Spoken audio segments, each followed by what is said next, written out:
ارتقا کا شکریہ کامران بھائی نے کیا، اور میں یہ سمجھتا ہوں کہ جو ہم سوچ رہے تھے آپ نے اس کا آغاز کر دیا، اور میں یہ سمجھتا ہوں کہ یہ ڈیبیٹ کا آغاز ہونا چاہیے، اور یہ بہت خوشی کی بات ہے اس سارے ہال میں ڈائیورسفائی نقطہ نظر کے لوگ بیٹھے ہوئے ہیں۔ تو مجھے کسی ایک کامریڈ کی بات یاد آ رہی ہے، اس نے کہا کہ اگر آپ لینن سے پیار کرتے ہیں نا تو لینن سے اختلاف کرنا بھی سیکھیں۔ تو لینن مطلب یہ کہ ہمیں جو جس نظریے کی بنیاد پہ ہم کھڑے ہوئے ہیں وہ ڈائلیکٹس اور کنٹراڈکشن ہے سوسائٹی کے، اسی کے حوالے سے ہمیں دیکھنا چاہیے۔ جب لینن نے جس وقت پالیٹکس کے جس ایرا میں تھے تو ان کے پیچھے مارکس تھا، اینگلس تھا، اور ہماری خوش قسمتی ہے کہ ایک بدقسمتی ہے، خوش قسمتی یہ ہے کہ ہم پالیٹکس کے جس ایرا میں ہیں ہمارے پیچھے ہماری وراثت میں مارکس بھی ہے اور لینن بھی ہے، ماؤ بھی ہے، اور بہت سارے بڑے بڑے نام بھی ہیں۔ تو ہمیں ان سے سیکھنا بھی ہے، اور آج کے جو ہمارا سماج ہے اس کی بنیادوں کے اوپر ہمیں چیزوں کو انالائز کرنا ہے اور نئی اسٹریٹجیز بنانی ہے۔ مارکس نے جس طرح کہا ہے کہ سماج کی تشریح تو ٹھیک ہے لیکن اصل بات جو ہے اس کو تبدیل کرنا ہے۔ تو ہم سب کا بنیادی کام یہ ہے کہ اس سماج میں، اس ملک میں جو کچھ ہو رہا ہے اس کے خلاف ہم کیسے اپنے آپ کو ریلیونٹ کر سکتے ہیں، اور دنیا میں جو کچھ ہو رہا ہے اس میں ہم کس طرح ریلیونٹ ہو سکتے ہیں۔ ہمارے نزدیک جو سب سے بڑا سوال ہے وہ یہ ہے کہ سچ جو ہے وہ ہمیشہ حکمران طبقات کا سچ رہا ہے، اور یہ پیداواری جو قوتیں ہیں یا پیداواری جو وسائل ہیں ان کے اوپر جن کا کنٹرول رہا ہے، سچ کی دسترس، اور وہی سچ بتاتے ہیں کیا ہے۔ اس لیے ایک پینٹنگ ہے، میرا خیال ہے وہ ان کی وہ کیا ہے، ہیومز کی ایک پینٹنگ ہے جس میں سچ اور جھوٹ جو ہے اس کے اوپر اس نے خاتون سے، اس کو ایک نیکڈ خاتون سے وہ کیا ہے، تو وہ ایک جھوٹ جو ہے اس کو یہ کہتا ہے کہ آئیں یہ چشمہ بہت زبردست ہے، اس میں نہاتے ہیں۔ تو وہ سچ جو ہے نہانے کے لیے اندر داخل ہوتا ہے، تو جھوٹ جو اس کے کپڑے پہن کے نکل جاتا ہے، تو سچ جب نکلتا ہے وہ نیکڈ ہوتا ہے۔ تو آج تک سچ جو ہے وہ بہت ننگا ہے، اور جھوٹ جو ہے کپڑے پہن کے مختلف لبادہ اوڑھ کے جو ہے وہ لوگوں کو ورگلا رہا ہے۔ تو یہ ساری تاریخ جو ہے عمومی طور پہ قدیم جو اس طرح کی تحریک جو ہمارے کمیون سسٹم ہے اس کو چھوڑ کے ساری تاریخ جو ہے وہ طبقاتی اور آلات پیداوار کی اور طبقاتی جنگ کی تاریخ ہے، اور اس ساری تاریخ کو جو ہے طاقتور حلقوں نے لکھا ہے۔ تو اسی تناظر میں جب ہم آج بیٹھ کے سوویت یونین کو دیکھتے ہیں تو سوویت یونین میں جو کچھ ہوا اس سچ کو ہمارے ذہنوں سے محو کرنے کی یہ کوشش کی جا رہی ہے۔ میں ایک مثال آپ کو بتاتا ہوں، اور خصوصی طور پہ جو اس کے پریکٹیکل ایکسپوننٹس تھے ان کو تو بالکل وائپ آؤٹ کیا جا رہا ہے، بعض اوقات اس کو ڈسکرپشن میں بھی دلاتے۔ جرمنی میں مجھے جانے کا اتفاق ہوا تو وہاں میوزیم تھے، تو وہاں تمام جگہوں پہ مارکس کے، اینگلس کے مجسمے تو قائم ہیں، لیکن لینن کے اور اسٹالن کے مجسموں کو انہوں نے ٹکڑوں میں کاٹ کاٹ کے جو ہے نا مختلف جگہوں پہ پھینک دیا ہے تاکہ وہ دوبارہ جوڑے بھی نہ جا سکیں۔ تو سچ جو ہے وہ اس وقت جو ہے دوبارہ جو ایک موضوعی چیز بن گیا ہے، سبجیکٹو ہو گیا ہے، اس کو آبجیکٹیو ریالٹی میں تبدیل کرنے کے لیے سوویت یونین میں جو تبدیلی آئی تھی 1917 میں، وہ بنیادی طور پہ قبائلی سماج، جاگیردارانہ سماج، سرمایہ داری کا جو سماج ہے، امپریلزم ہے، اس سارے پیریڈ کے اندر جب وہ شعور جو تھا کہ یہ انسانی تاریخ کا جو سچا شعور تھا وہ سبجیکٹو ہو گیا تھا، اس کو آبجیکٹیو ریالٹی سے نکال دیا گیا تھا۔ اکتوبر انقلاب نے اس کو دوبارہ ایک آبجیکٹیو ریالٹی کے اندر تبدیل کیا۔ اب مسئلہ یہ ہے کہ پیرس کمیون جو تھا وہ 1871 میں ہوا، مارچ میں ہوا، اور جا کے وہ 3 یا 4 مہینے 70 دن کے بعد جو ہے وہ ختم ہو گیا، اور جس طریقے سے اس کو خون میں نہلایا گیا وہ ہمارے سامنے ہے۔ اس کے 40 سال کے بعد جو ہے یہ اکتوبر ریولوشن جو 7 نومبر کو ہوا وہ سوویت یونین میں، ہمارے بہت سارے جو نظری دانشور ہیں انہوں نے صبح بھی بات کی ہے، ابھی بھی بات کی ہے، میں ان کے پہلوؤں پہ بات نہیں کروں گا۔ میں پریکٹیکلی جو اس انقلاب نے جو کچھ دیا اور جو ہمیں روشنی دکھائی ہے اس پہ میں زیادہ تر میرا فوکس جو ہے، میں یہ 100 انقلاب کے 100 سال کے اوپر میں نے ایک مقالہ لکھا تھا، وہ کتاب کی شکل میں بھی ہے، تو وہ بھی دوست اس کو پڑھ سکتے ہیں۔ میں تھوڑا سا اگر 15-20 منٹ جو میرے پاس ہیں اس میں اس بات کو رکھنے کی کوشش کروں گا۔ میں یہ سمجھتا ہوں کہ اکتوبر انقلاب جو ہے اس کے 3 مراحل ہیں بنیادی طور پہ. ایک تو 1905 کا جو ہے جو بورجوا ریولوشن ہے، اس میں محنت کش طبقے کی بہت بڑی لڑائی اس میں شامل ہے. اور اس لڑائی میں اگر آپ غور کریں گے تو ایک جو ہے ایک خونی اتوار بھی ہوا تھا جس میں مزدور سارے نکلے تھے اور ان کو 1000 کے مزدوروں کو ایک دن کے اندر مارا گیا تھا. اور اس بورجوا ریولوشن کے اس کے نتیجے میں زار شاہی کا خاتمہ ہوا، کرنسکی کی اور ان کی گورنمنٹ آئی اور انہوں نے پھر دغا بازی کی. اس انقلاب سے ان لوگوں کے ساتھ جو ان کی کمٹمنٹ سے اس سے وڈرا کیا. اس کے خلاف لڑنے میں پھر 12 سال لگے. سیکنڈ فیز جو آیا وہ فیبروری کا پھر یہ بورجوا ریولوشن ہے 12 سال کے بعد، جو پھر یہ 8 مہینے چلا. اور اس کے بعد جو ہے لینن نے اور بیلشوک جو تھے اور جو سوشل ڈیموکریٹ لیبر پارٹی، انہوں نے مل کے جو ہے ایک انقلابی تبدیلی لائی. اور پوری انسانی تاریخ میں یہ جو پیرس کا ریولوشن تھا اس کے 40-70 دن کے بعد یہ انسانی تاریخ کا پہلا اور سب سے بڑا واقعہ تھا کہ باضابطہ طور پہ محنت کش طبقے نے اقتدار کو اپنے ہاتھ میں لیا اور ریاست کے وہ وارث بنے. اور انہوں نے جتنے باقی فورسز تھی جو اقتدار کے اوپر، ریاست کے ہر چیز کے اوپر جو قابض تھی، اس کے خاتمے کا اعلان کیا. اور اس میں جس طرح بھی آپ نے کاگلیٹ نے کہا کہ اپریل تھیسس کے جو 10 پوائنٹ ہیں وہی بنیادی طور پہ پورے انقلاب کا احاطہ کرتے ہیں اور بہت پریکٹیکل بات تھی. پہلا جو اعلان نامہ جاری ہوا اس میں انہوں نے یہ بات کہی کہ یہ وار جو ہے، جنگ جو تھی، فرسٹ ورلڈ وار جو ہو رہی تھی، اس کا ایک سامراجی کریکٹر بھی ہے اور لوگ جو لڑ رہے تھے ہزاروں لاکھوں کی تعداد میں، کسان بچے جو ہیں فوج کا حصہ تھے اور معیشت کے اوپر تباہی تھی. لینن نے یہ کہا، پارٹی کے بہت سارے لوگوں نے کہا کہ اس سے ہمیں وڈرا کرنا چاہیے. تو بہت سارے لوگوں نے اس کی مخالفت کی جس کا انہوں نے بھی ذکر کیا اور ہر ایک کا ایک اپنا نقطہ نظر تھا. میری ذاتی طور پہ یہ کہ اس ریولوشنری موومنٹ کے اندر مختلف نقطہ نظر ہونے پر کوئی بددیانت نہیں تھا. یہ آج جو ہم بیٹھ کے بعض دوست سے بات کرتے ہیں، میرا خیال ہے یہ بات کرنے کی نہیں ہے. بہت آنیسٹلی وہ ایز اے انقلابی وہ سمجھتے تھے کہ یہ ہونا چاہیے. ٹراسکی نے جیسے کہا نو وار کیا، نو پیس کی بات کی. بخارن تھا، انہوں نے مخالفت کی، انہوں نے کہا کہ اس وار کو آگے بڑھانا چاہیے، یہ انقلاب بچ نہیں سکتا اگر جرمنی تک یہ وار کو ہم اس کو ریولوشنری وار میں تبدیل نہ کر دیں. اگر آپ نے لینن کا نہیں پڑھا، اگر آپ بخارن یا باقی لوگوں کو پڑھیں گے تو آپ کو وہی ٹھیک لگے گا. لیکن اس وقت لینن کا وہ فیصلہ بالکل درست تھا. لیکن اتنا بدترین وہ معاہدہ تھا جو بریسٹ کا معاہدہ ہے، اس کے اندر سارے علاقے، روس نے اپنے علاقے بہت سارے ان کے حوالے کیے اور بہت ساری باتوں کو جرمنی کی تسلیم کیا، صرف اسی لیے کہ اگر یہ ریولوشن نہیں بچایا جاتا اور وہ لوگ جو جنگ کو جاری رکھنا چاہتے تھے تو شاید میرا خیال ہے یہ انقلاب جو ہے انہی دنوں کے اندر جو ہے اپنی موت آپ مر جاتا. لینن نے اس ریولوشن کو بتایا اور ان کی پہلی پریورٹی یہی تھی کہ اس خطے کے اندر جو ریولوشن ہوا اس کو کنسولیڈیٹ کیا جائے. تو یہ بریس کا جو پہلا جو انہوں نے امن کا معاہدہ کیا بہت بدترین تھا، بہت کچھ تھا، لیکن وہ کیا. اسی طرح ایک معاہدہ بعد میں بھی کرنا پڑا بہت عرصے کے بعد، سیکنڈ ورلڈ وار جب ہونے پہ تھی اور ہو رہی تھی اس وقت بھی ایک معاہدہ ہوا، وہ بھی جرمنی کے ساتھ ہوا، جس پہ میں آگے جا کے بات کروں گا، جس پہ بہت اس سالم کے اوپر تنقید کی جاتی ہے. تو یہ تھا. دوسرا ان کا جو بہت بڑی بات تھی لینن کی، جو آج بھی ہمارے سماج کا بہت بڑا سوال ہے، وہ قوموں کی آزادی کا سوال تھا. بہت بڑا سوال ہے جس کو ہم بہت سارے ہمارے ساتھی جو ہم اس کو اون نہیں کرتے، اس پہ کلیئرٹی کے ساتھ بات نہیں کرتے. لینن نے قوموں کی آزادی کی بات کی، خود اختیاری اور خود مختاری اور علیحدگی تک کا رائٹ تسلیم کیا.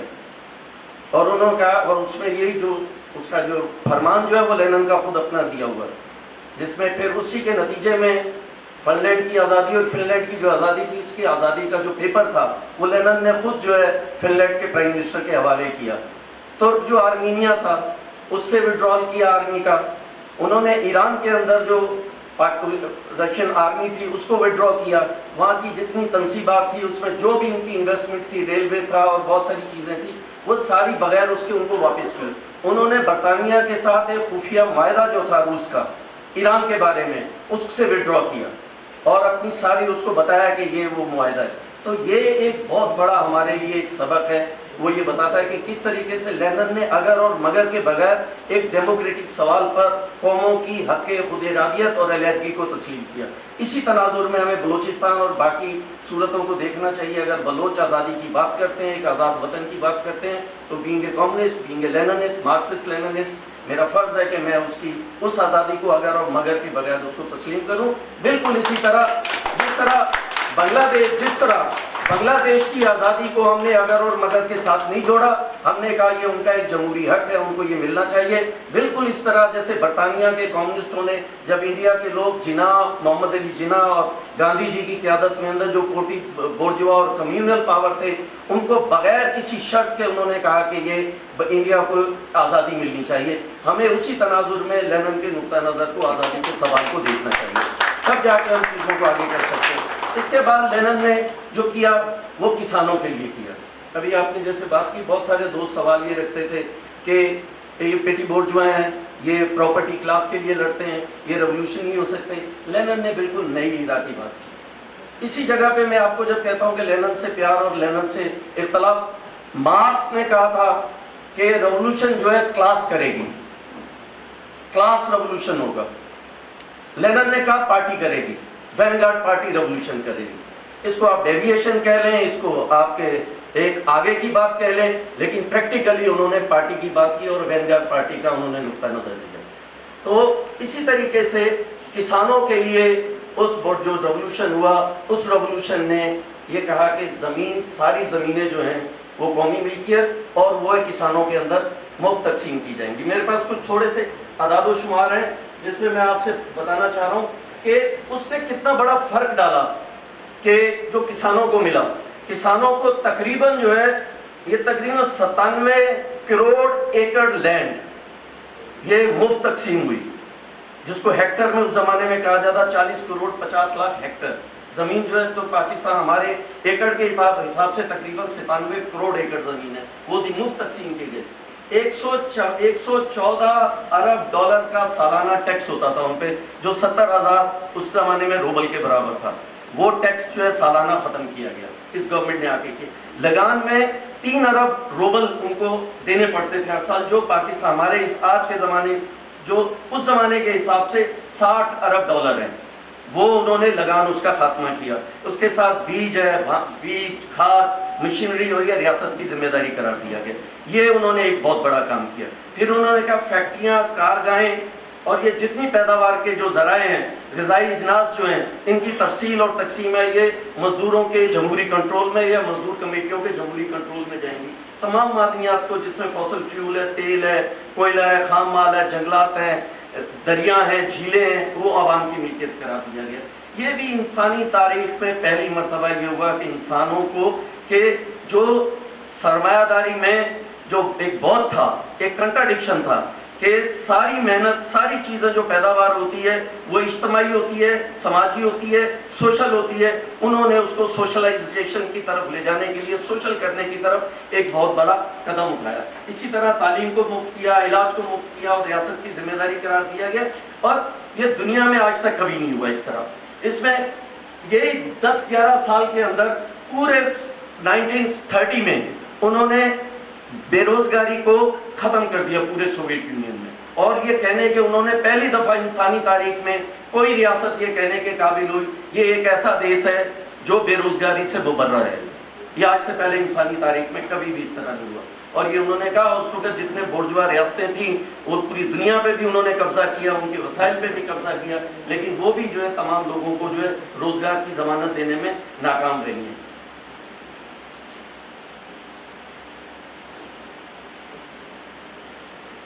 اسی طرح یہ دیکھیے کہ سوویت یونین نے صرف یہی بات نہیں کی. آج بھی آپ یہ دیکھیں, جو قومی سوال کو میں دوبارہ اس بات پہ رکھنا چاہتا ہوں کہ انہوں نے قوموں کو اتنی آزادی دی, جو ریاستیں ان کے ساتھ تھیں انہوں نے اپنا جھنڈا رکھا, ہر ایک کا اپنا جھنڈا تھا, اپنا ترانہ تھا, اپنی پارلیمنٹ تھی. ایون بعض ریاستیں جو تھیں وہ ڈائریکٹلی یو این او کی ممبر بھی تھی. قازقستان اس کی ممبر تھی, بیلوروشیا تھی, یہ ڈائریکٹلی بھی ان کے ممبر تھے اور ڈائریکٹلی ان کے انہوں نے سفارتی تعلقات بھی دنیا کے ممالک سے قائم کیے. اس لیے آپ دیکھتے ہیں کہ دنیا جب سوویت یونین کا ایک وقت میں جا کے جب وہ تحلیل ہوئی تو وداؤٹ